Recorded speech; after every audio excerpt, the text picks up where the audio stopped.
Assalamualaikum warahmatullahi wabarakatuh. Sebelumnya, perkenalkan, nama saya Muhammad Ali Arif Tasya, siswa dari SMA Negeri 2 Sidoarjo. Jadi, di sini saya akan menjelaskan tentang apa itu hidrolisis.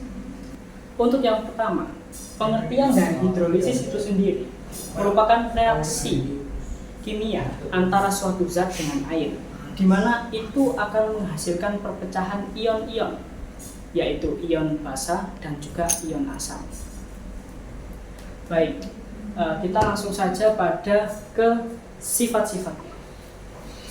Hidrolisis ini memiliki beberapa sifat. Yang pertama, garam asam.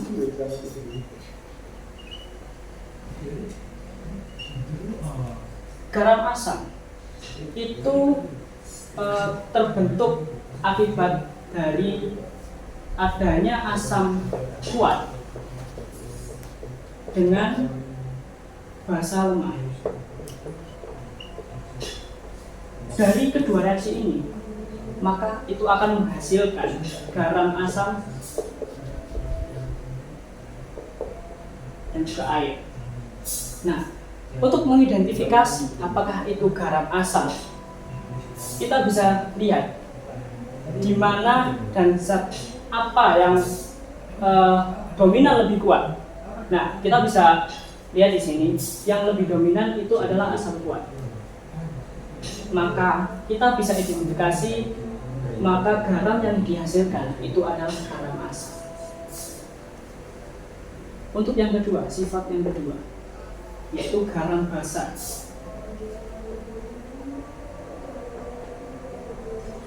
Di mana garam basa ini dihasilkan dari reaksi asam lemah dengan basa kuat, akan menghasilkan garam basa dan juga akan menghasilkan air tentunya. Nah, untuk mengidentifikasinya, kita bisa menentukannya sama seperti garam asam yang tadi.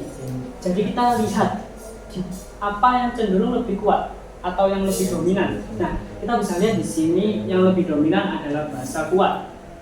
Dan ini basa kuat bertemu dengan asam lemah. Jadi kuat bertemu dengan lemah, itu akan menghasilkan basa kuat karena basa lebih dominan atau lebih kuat.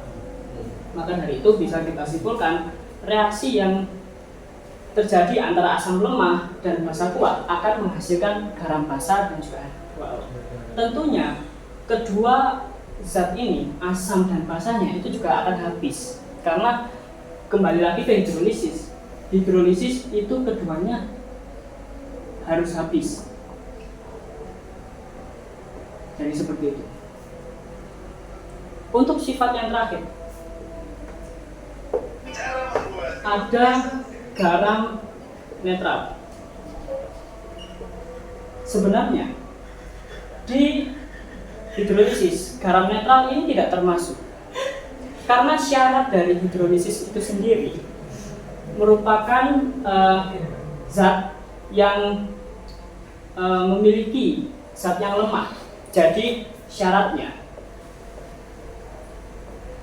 itu kalau tidak kuat bertemu dengan lemah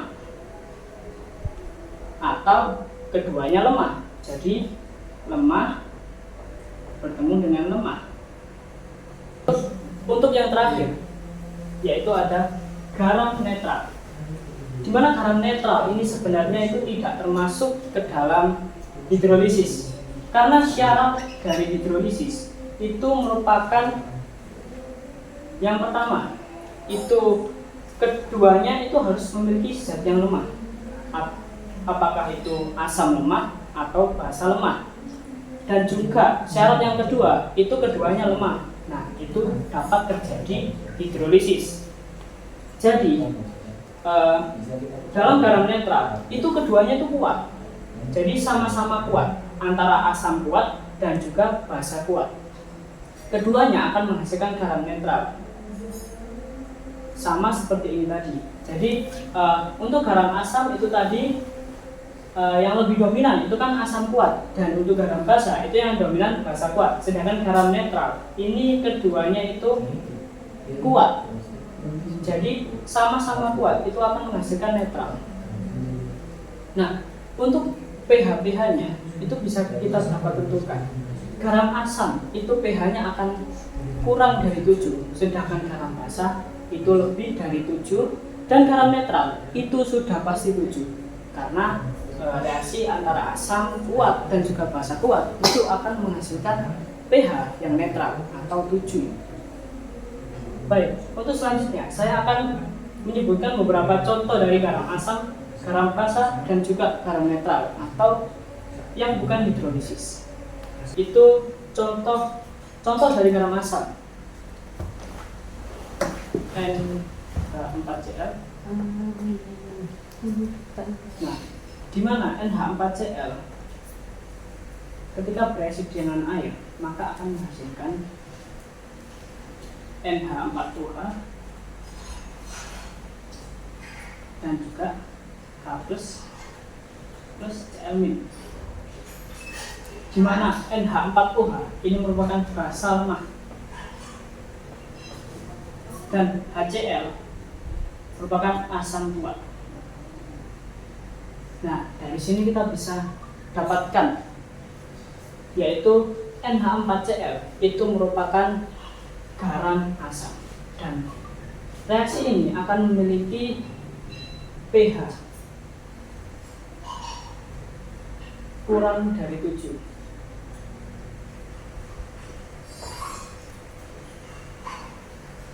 Baik, untuk yang selanjutnya anginnya dihapus ini. Sambaran. Kalau lebih dari itu berarti. Hah?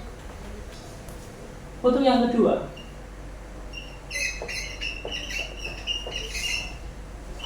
garam basa,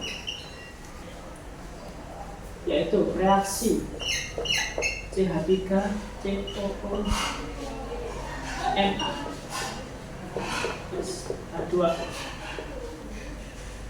akan menghasilkan NaOH dan juga CH3COOH. Di mana NaOH merupakan basa kuat, CH3COOH merupakan asam lemah. Jadi kita bisa dapatkan pH dari reaksi ini itu akan lebih dari 7. Karena ini merupakan garam basa.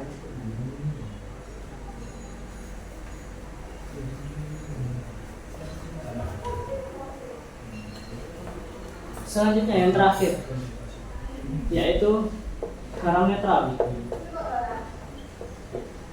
Nah, ini sebenarnya juga bukan ini tidak termasuk ke dalam hidrolisis, karena ini terjadi antara asam kuat, contohnya HCl, ditambah dengan NaOH yang merupakan basa kuat, akan menghasilkan NaCl dan juga air. Nah, dari kedua reaksi ini, reaksi asam kuat dan juga basa kuat, ini akan menghasilkan garam netral.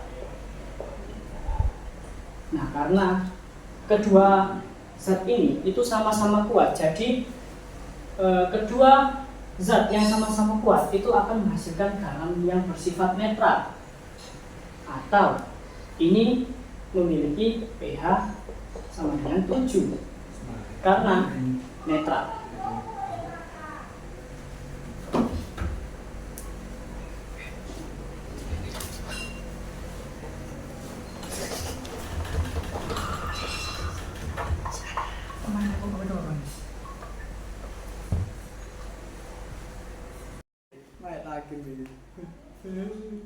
Untuk yang selanjutnya, ketika kita akan menentukan pH dari suatu garam, yang pertama garam, asam. Jadi ketika kita akan menentukan suatu pH dari garam asam, nah yang tadi sudah saya katakan bahwa garam asam itu akan memiliki pH kurang dari 7. Kita bisa menggunakan formula,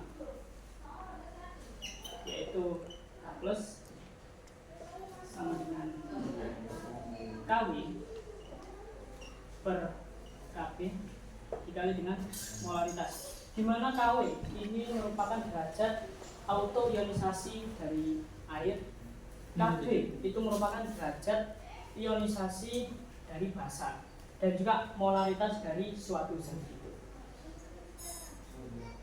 Untuk yang kedua, nah untuk yang garam asam ini tadi, ini merupakan reaksi dari asam kuat dengan basa lemah. Nah, jadi ketika kita menjumpai asam kuat, maka kita bisa menggunakan formula ini.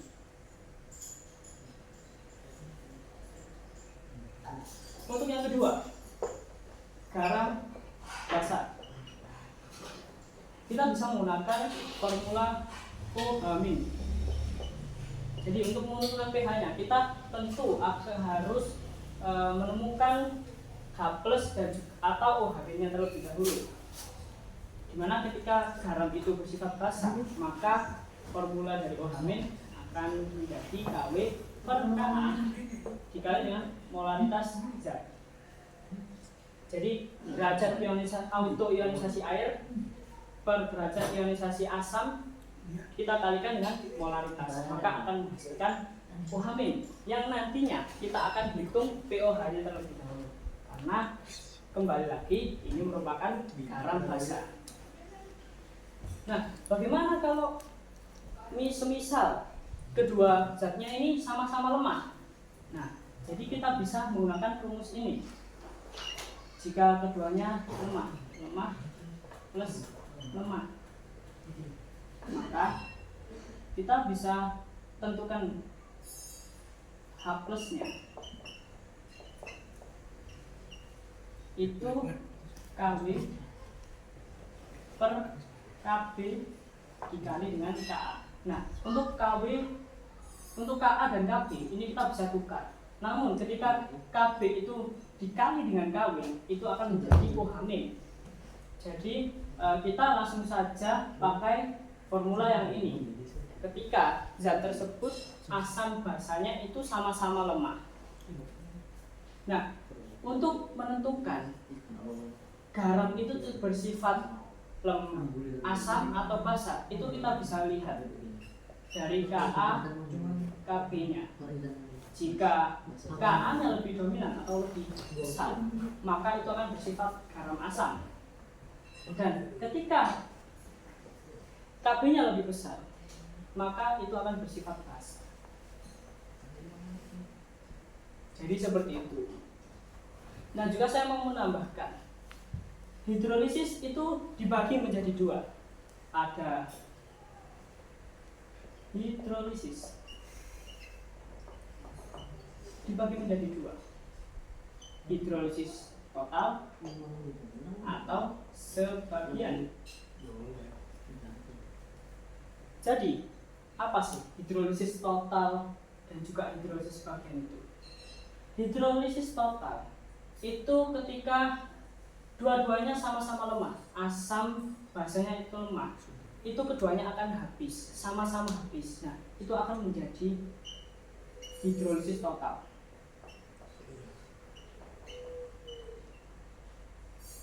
Jadi seperti itu. Untuk yang sebagian itu keduanya tidak sama-sama lemah, tetapi ada yang kuat, ada yang lemah. Jadi kenapa disebut hidrolisis sebagian? Karena hidrolisisnya itu tidak terjadi seluruhnya, namun hanya sebagian saja. Karena ada yang masih lebih kuat di situ, masih bersisa. Nah, sedangkan untuk yang total itu sama-sama habis, karena sama-sama lemah. Jadi itu terhidrolisis secara sempurna atau terhidrolisis secara total.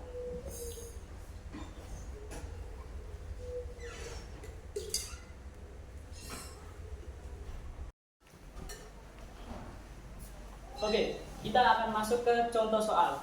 Contoh soal yang pertama. 10 pangkat sama kanal temenan tel. molaritas. Kamu wis sing gak ketok. Ya oleh Kamu ketok. anjir. Ini langsung kau coba anjing tuh. Padha ae. Kalau isi nih kali. Tuh. Entah apa kalau isi nih kalau. Karo iki ngono tentu kan.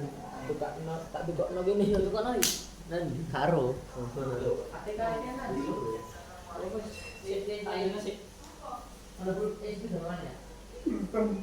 Baik. Kita akan masuk ke contoh soal. Contoh soal yang pertama. Pertama kita akan menentukan garam asam, pH dari garam asam. 10 pangkat min 3 molar NH4Cl. Dari mana Kb-nya itu diketahui 1,8 kali 10 pangkat min 5. Baik, untuk menentukan pH-nya, pertama kita harus tentukan H plusnya terlebih dahulu. Kita bisa menggunakan formula yang tadi, yaitu KW per Kb dikalikan dengan molaritas NH4Cl. Boleh kan? Di mana KW? Nah, untuk KW ini sudah bisa ditentukan bahwa KW itu bernilai 10 pangkat min 14. Kenapa? KW-nya itu 10 pangkat min 14. Itu dihitung dari total dari tingkat pH. Gimana tingkat pH? Rentang pH-nya itu berawal dari 1 sampai 14. Baik, kita lanjut. KB-nya 1,8 kali 10 pangkat min 5 dikali dengan molaritasnya 10 pangkat min 3. Kurang lebih. Kita bisa hitung saja. Pertama kita berikan dulu. Kan adikku. Itu kurang. Kurang itu.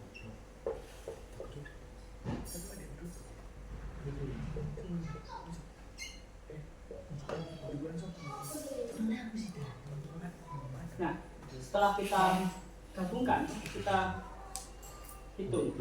Kita harus akarkan terlebih dahulu.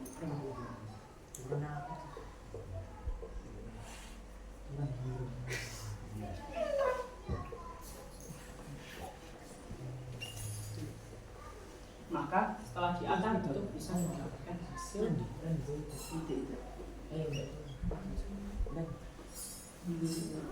Bikin yang bersama. baik. Ini kita sudah dapat H plusnya. Sekarang kita tinggal tentukan pH-nya. Gimana untuk menentukan pH? Itu kita bisa menggunakan formula min of H plus. Aja. Ini cukup. Min of 0,74 dikalikan dengan 10 pangkat min 6. Nah, ini kita bisa pisah-pisahkan. Kita hitung pertama dengan min log 10 pangkat min 6. Itu akan menghasilkan 6. Dan juga kita kurangkan dengan log 0,74. Gimana? Log 0,74 itu menghasilkan min 0,13.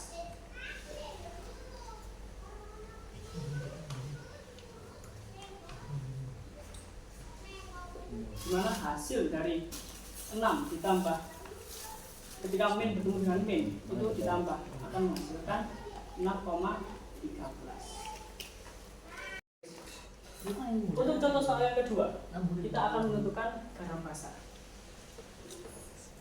Contohnya 10 pangkat min 2 CH3COO 2 Mg yang memiliki Ka 1,8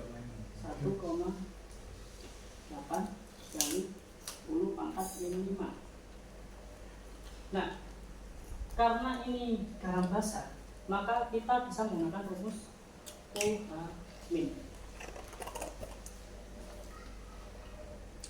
di mana formula dari OH min yaitu KW per Ka dan molaritasnya.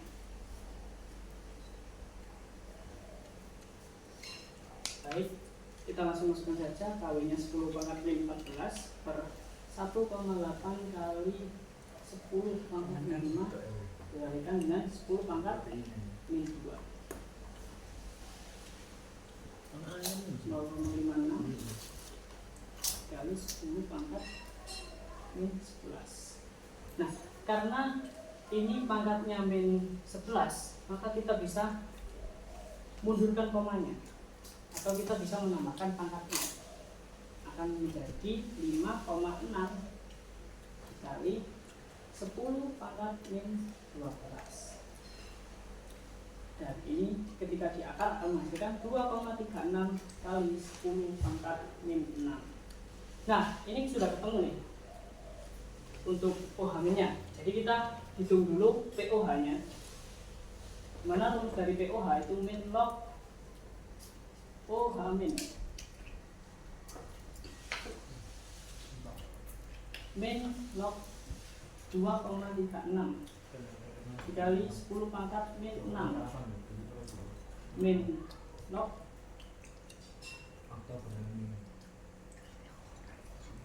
6 dikurangi log 2,36, di mana log 2,36 itu adalah 0,13 dan hasilnya adalah 5,36.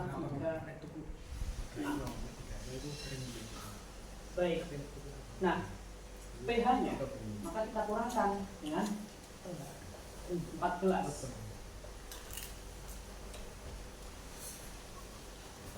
Itu akan menghasilkan 10,4 sekian. Nah, di mana pH-nya itu lebih dari 7. Untuk contoh soal yang terakhir, yaitu NH4CN memiliki molaritas 10 pangkat min 2. Nah, di mana ini Ka-nya diketahui sebesar 4 kali 10 pangkat min 10, sedangkan Kp-nya diketahui 1,8 kali 10 pangkat min 5.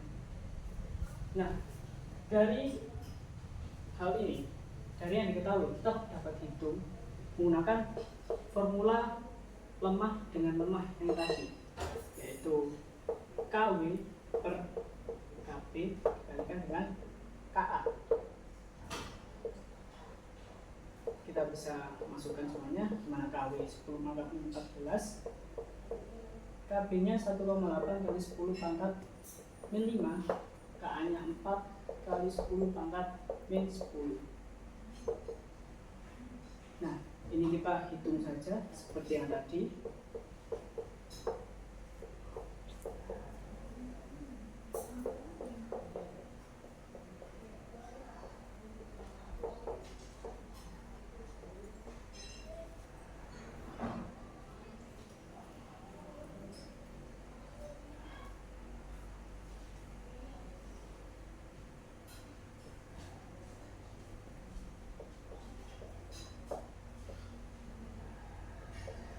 Nah, karena ini pangkatnya min 19, maka kita bisa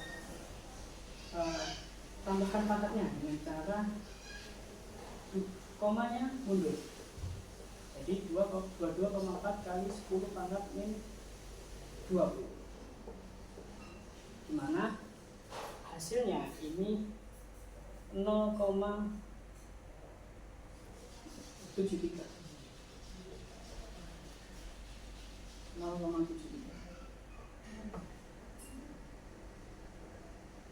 10 pangkat min 10. Nah, kita sudah dapat hapusnya. Langsung saja kita cari pH-nya. Min log hapus. Kita masukkan 0,73 dikalikan dengan 10 pangkat min 10,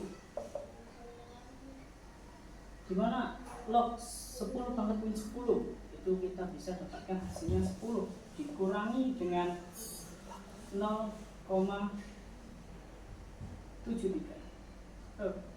Maaf, hasil dari log 0,73 yaitu 0,67.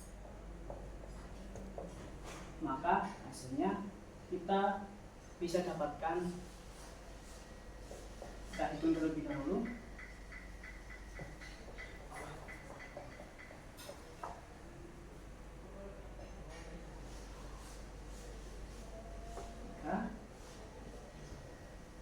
Ini 9,33.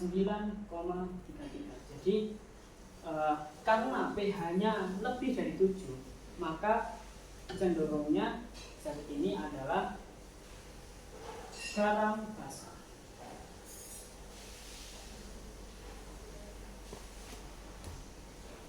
Baik, itu saja yang dapat saya sampaikan. Mohon maaf apabila ada kekurangan atau ada salah kata, dan juga terima kasih karena telah menonton video ini. Wassalamualaikum warahmatullahi wabarakatuh.